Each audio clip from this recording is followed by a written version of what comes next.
Welcome to another edition of Interesting People with Bob Brill. And we're doing a series of movie reviews. I did movie reviews for United Press International Radio and also for some publications in my career. And I enjoy doing them. And I decided I was going to do some for my podcast, Interesting People with Bob Brill, and for my YouTube channel. So please check it out and hopefully, and make some comments if you like.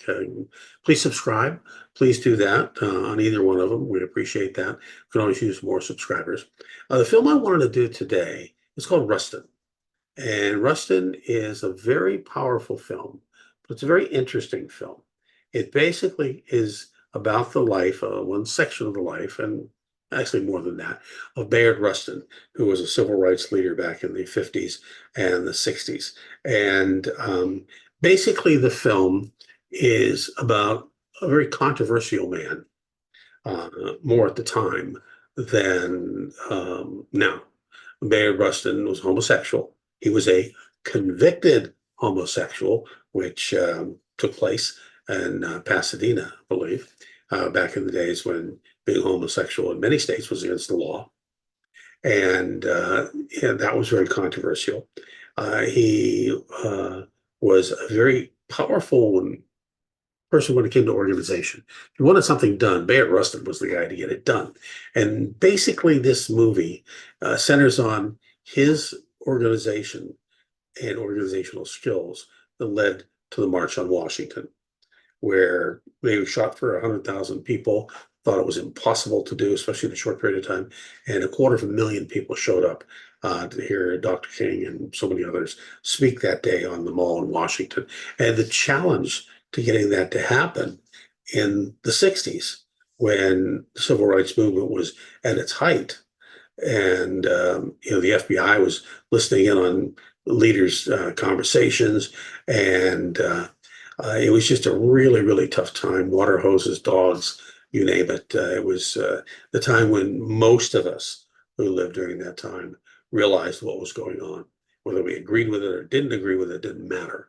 It happened. And you look in hindsight, we see the tragedy of what went on during that time and how powerful the fight for civil rights was, and the courage of those who took on that role from the top to the bottom as far as leaders were concerned.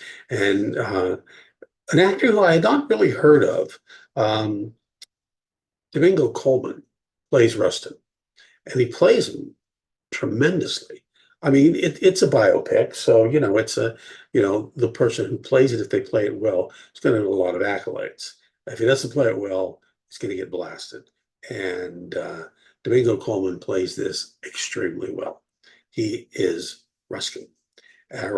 And the thing I found really cool about it, it was nice to see Chris Rock in a dramatic role. The makeup wasn't so great. I did not feel that they did a good job on his makeup, but Chris Rock was pretty good. I enjoyed seeing him in a dramatic role. I mean, it was Chris Rock. He's got a unique voice, got a unique look, but it was Chris Rock, But Chris Rock in a dramatic role, and that was really, really good. I give him accolades for that. The other thing about it was that something you really never hear of, and that was the infighting between what was known as the Big Six civil rights groups, the NAACP, CORE, and so many others, Southern Christian Leadership Group, all these groups that came together to make this happen were mostly against it. Even the president was against. JFK and Bobby Kennedy were against this movement, and at the height of what the president was trying to do, and may not have gotten done without this movement. At least that's the impression you get from this particular film. And mostly it's probably true. And so you had this infighting, which many of us who are not scholars of the movement never realized, or don't realize, or didn't realize, the infighting that almost made this March on Washington not come about. And the fact that Rustin was one of the best friend of Dr. King. And when given a choice early on, Dr. King chose to ignore, I guess not ignore, I guess diss would probably be the best term, and it cost Bayard Rustin dearly at that time, and for years. So he squandered around trying to um, get things done, but knowing he didn't have the power anymore because of what Dr. King did to him. Um, but they reconciled, and Dr. King became one of his biggest advocates, and that was at least according to the film, and I'm talking strictly according to the film. That's what happened, and they came back, and Bayard Rustin lived until the late 1980s. Um, but so much of what was uh, everybody was against him, leadership was against him, against Rustin, was the fact that he was homosexual, and he was an out homosexual, had multiple affairs, and it the problem was in many states homosexuality was illegal at the time, and the leaders, right or wrong, felt that this was a detriment and was a real problem, because J. Edgar Hoover was definitely on these folks. Strom Thurmond was, definitely on these folks. He was Russia was a former communist, had disavowed that, member of the Communist Party. But so many people were at the time who were liberal because if you were into the labor movement, you were considered a communist in many aspects, many um, places around the country. So the film is very good. It's not for everybody. I do recommend it highly, especially if you want to find out more about what happened in the civil rights movement. Just like I recommended Till. Till is a fantastic film.